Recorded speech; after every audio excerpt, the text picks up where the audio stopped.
In our tech lead, Elon Musk says he's threatening to sue the Anti-Defamation League for lost revenue at X, the website formerly known as Twitter. Musk claims, without any evidence that we've seen, that the ADL statements about rising hate speech on the platform are the reason why there has been a 60% decrease in advertising on X.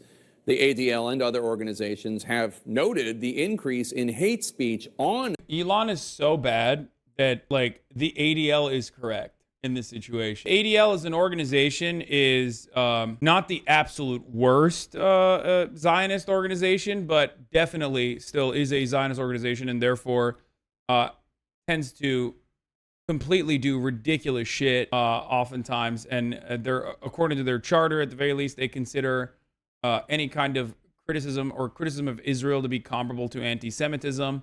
It's the Anti-Defamation League. They are absolutely correct here with the Elon situation and with the Twitter situation. They're not wrong, you know? They're 100% right. The platform, since Musk took over and removed much of the content moderation, a spokesman for the ADL responded to Musk's threat, quote, "The ADL is unsurprised yet undeterred that anti-Semites, white supremacists, conspiracy theorists, and other trolls have launched a coordinated attack on our organization. This type of thing is nothing new," unquote. This is not the first time Musk has threatened to take legal action against his opponents and critics. Last month, he sued the Center for Countering Digital Hate, a nonprofit group whose research found that hate speech on X has risen dramatically under Musk's ownership. Kara Swisher, the host of the podcast On with Kara Swisher, among others, joins me now. Kara, thanks so much for being here. So Elon Musk later said, quote, "To be super clear, I'm pro-free speech, but against anti-Semitism of any kind." Never really a good sign when you... This is such a funny take because, like, it's just not true at all. Brother, you can't fucking say I'm pro-speech, but against anti-Semitism of any kind while you're simultaneously, like, responding to accounts called, like, race realism is here.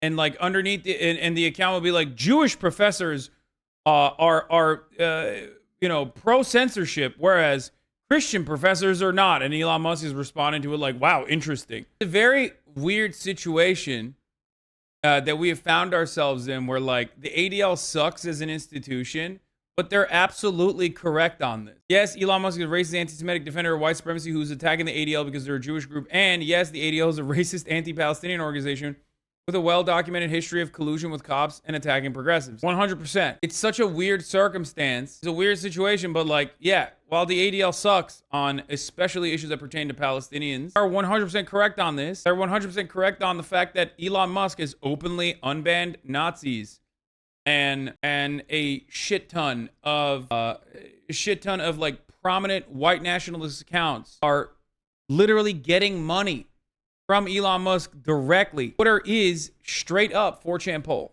Okay? 100%. That's what it is. Here is Dr. Here.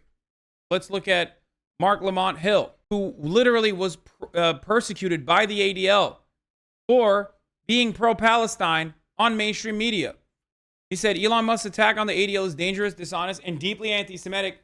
He has turned this platform into an unprofitable white supremacist cesspool. Instead of taking accountability, he's chosen to not so subtly scapegoat Jews, which invites violence from his Nazi base. Glenn Greenwald responded to it and said, of course, has 8,000 likes, by the way, because this is what the platform is about. The ADL played a major role in having you fired by publicly branding you an anti-Semite. Watching you now go to bat for them and doing exactly the same thing to ADL's critics, volunteering to stand up and call the ADL's critics anti-Semitic, is just wild. Elon Musk responded to that and said, bizarre. To which he responded, there's nothing bizarre about it, Elon. Yes, I've been unfairly targeted by the ADL. That doesn't negate the fact that you will amplify anti-Semitic threats, positively engage with white nationalist users, advance anti-Semitic conspiracies, and scapegoat Jews for the failures of this platform. Here, I mean, there's a bunch of notable incidents where Elon Musk has behaved in an incredibly anti-Semitic way. Elon Musk has gone beyond dog whistles and is now engaged in explicitly anti-Semitic tweet. Jays here refer to Jews. The implication is that Mel Gibson is buff because he hates Jews, and that Biden drinks the blood of children. You can do adrenochrome or you can hate the Jays. Which way, Western man? To which Elon Musk responded, Gibson is really that buff these days? Context, the conspiracy theory led to the worst mass shooting targeting Jews in U.S. history. Oh, Anomaly is another one of these like openly white supremacist and anti-Semitic accounts. Now Musk is just asking questions. One of Twitter's most notorious anti-Semites. It just so happens to be that the questions fully align with the anti-Semitic trope that Jews control the media. Why is this never in the news? Elon Musk responds. Anomaly says the people running the news companies in America hate America and Americans. How did it come to be this way? What do Epstein, Weinstein, and 85% of the writers, producers, media executives making the most subversive programming have in common? I'll give you a hint. Trump and Republicans pass speech orders trying to stop you from saying the truth about it, but it's cultural to blame white people. I wonder what he's talking about here. Who's he talking about? Here's another instance where Elon Musk is positively engaging with an openly white nationalist account and wokeness, who now gets money from Elon directly for posting white supremacist agitated propaganda. Harvard poll, 75% think less than 1 million illegals entered last year. When told the correct number, 2.75 million, 67% want stricter laws. Why is this never in the news, says Elon Musk? And wokeness that he's engaging with in that situation. Also, in a different situation, be proud of your culture, who you are, and where you came from, unless you're white. If Kanye said white people instead of Jewish people, he would have had his own show on MSNBC by now. Typical racist ass garbage, okay? Like, end wokeness is just straight up. These are from 2022. Since then, they've gotten even more wild. There was another notable interaction. Oh, this one is a classic. To learn who rules over you, simply find out who you are not allowed to criticize. Voltaire. We need to rise up against children with leukemia. Now, people are going to get mad and say this is Kevin Strom, the Nazi who said this, a Holocaust denier. But for the record, like, it's not a Voltaire quote, and it doesn't even matter. He's making fun of the quote anyway. This is not that bad. This Megaphonics is nowhere near as bad as like all the other shit, because he's like technically making fun of the quote regardless. The point is he could have deleted it. He doesn't need to delete that one. That one I don't have an issue with. He ultimately has done way worse shit. That account did not even track because it was newer. He's done that since 2022, where Elon Musk has regularly at this point responded. If you look at his fucking replies or if you look at his likes, he's like openly and regularly engaging with white supremacist accounts that are like doing 1350 memes and a bunch of other, like, you know, oh yeah, here, the monitoring bias guy, for example. Like, following that guy is a great indication of Elon Musk's own personal situation.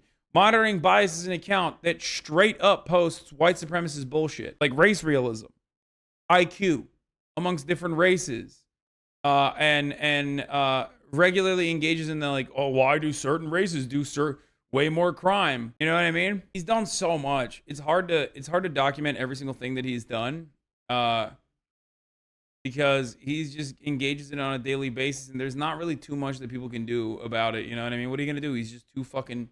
He is way too powerful as a billionaire. I reported 10 Nazis in the last couple of months, and never had any of my reports responded to. No, there is no situation where, like, where you report Nazis and they're like, oh wow, this guy's a Nazi, we should ban him. That's not happening. It's not going to happen ever. Since his purchase of Twitter, they've been very open about unbanning Nazis. Like, they did, and they defend them all the time. He unbanned Dom Lucre after the dude posted child sexual abuse material that he had watermarked. Okay? That dude not only shouldn't be unbanned by Twitter for posting actual child sexual abuse that he put his own watermark on, which means that's in his fucking hard drives. That dude should be in jail. He should be banned by the law enforcement authorities, okay? People that have that child sexual abuse material has gone to jail. They've gone to jail. Josh Duggar being a famous example of this. This gets posted in the comments of every article that New York Times tweets. Remember, whether the ADL or any other anti-hate group have reason to encourage advertisers to leave Twitter, the first comment you see under every New York Times tweet now is a bot who says King Charles, Biden and the Pope surrendered the U.S. and the world to the Jews.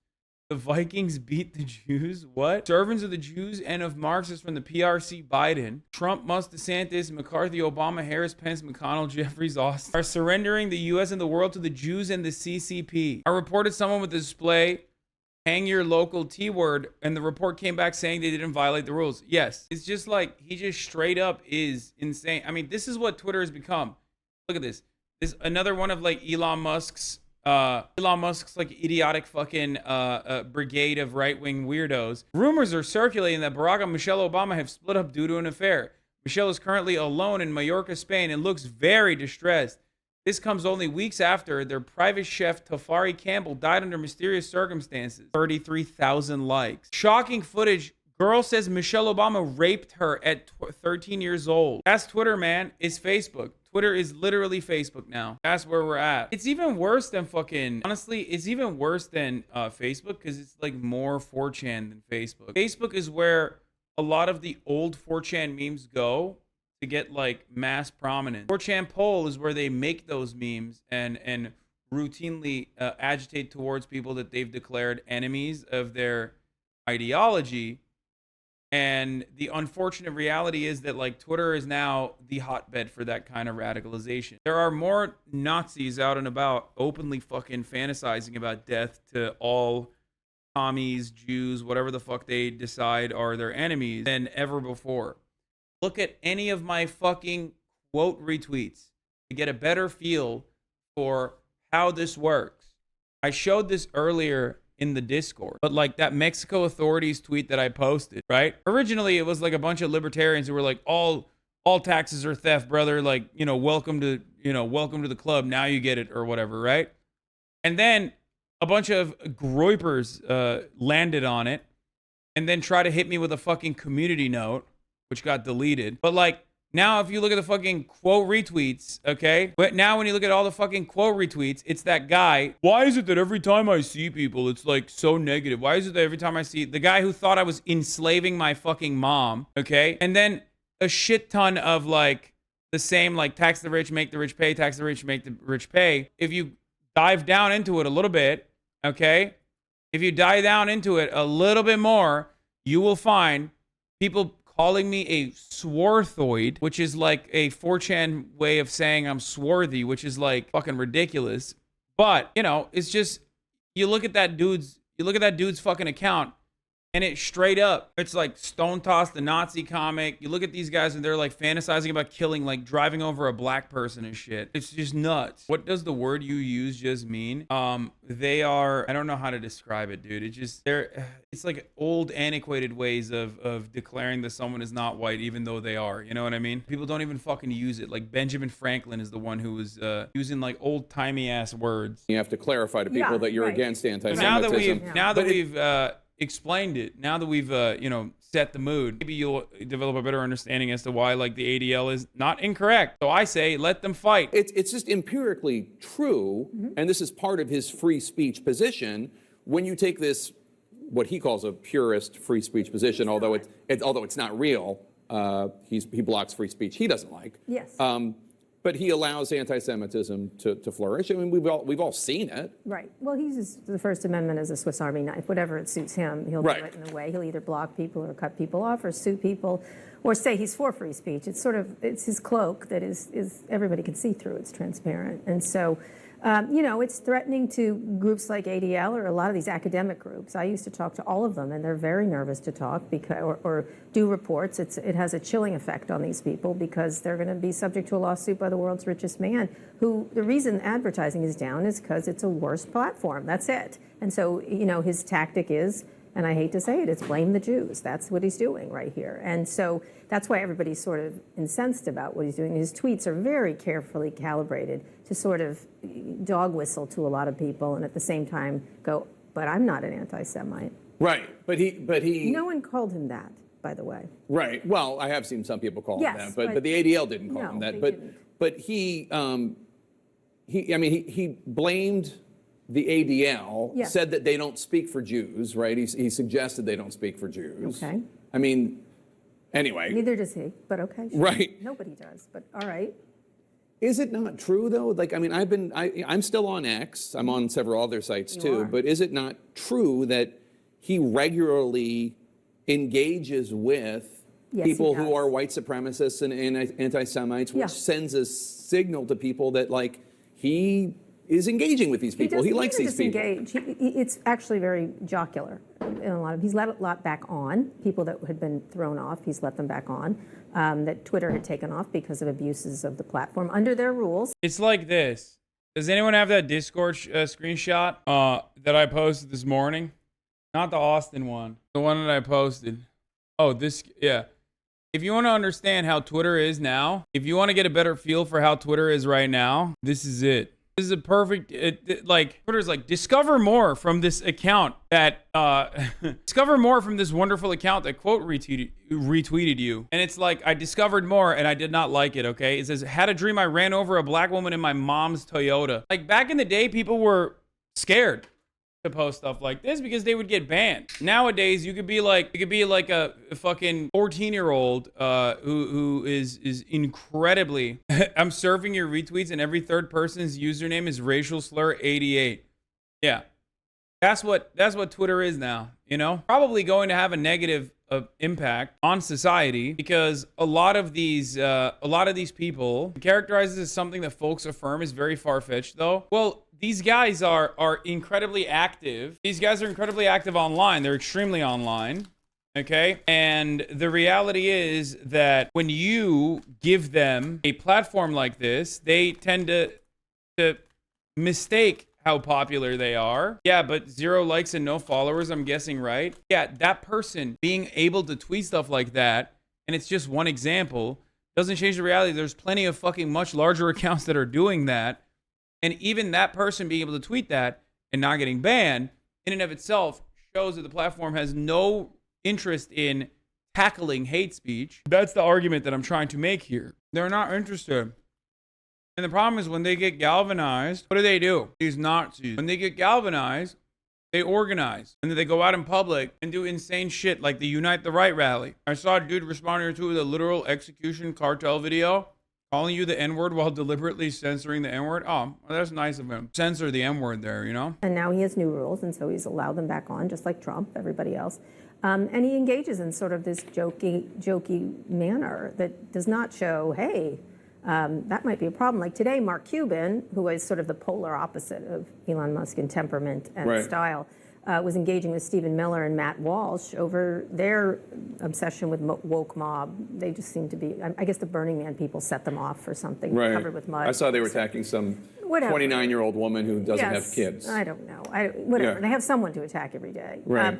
And so he was engaging in a really interesting way that was debating. And Elon's just going, interesting, exactly, that kind of stuff. So it's sort of giving people signals, and that's what people think that he's doing. I think that's what he's doing. So last month, the new CEO of X, who Elon Musk had hired to supposedly be run the company, Linda Yaccarino, is it? Linda Yaccarino. She used to work for NBC. She said that brands were going to come back to X. The company was about to break even. Did that happen? Is it profitable? No idea. No idea. It wasn't not breaking even before, but the advertising declined rather considerably after Musk got there. He did a lot of layoffs. He insulted advertisers. He threatened them. He then said it was their fault. It's always someone's fault in Elon's world, except for Elon, and that's the problem. And Linda has her hands full. She's a very professional person, but some of her statements, everything's great here. There's no problem here. It's like being told when you're in a very dangerous city, it's totally safe to walk the streets. Right. It's just a less pleasant experience. It's very unpleasant. Yeah. That's all right. Kara Swisher, it's great to see you. Thank you. Thanks for being here.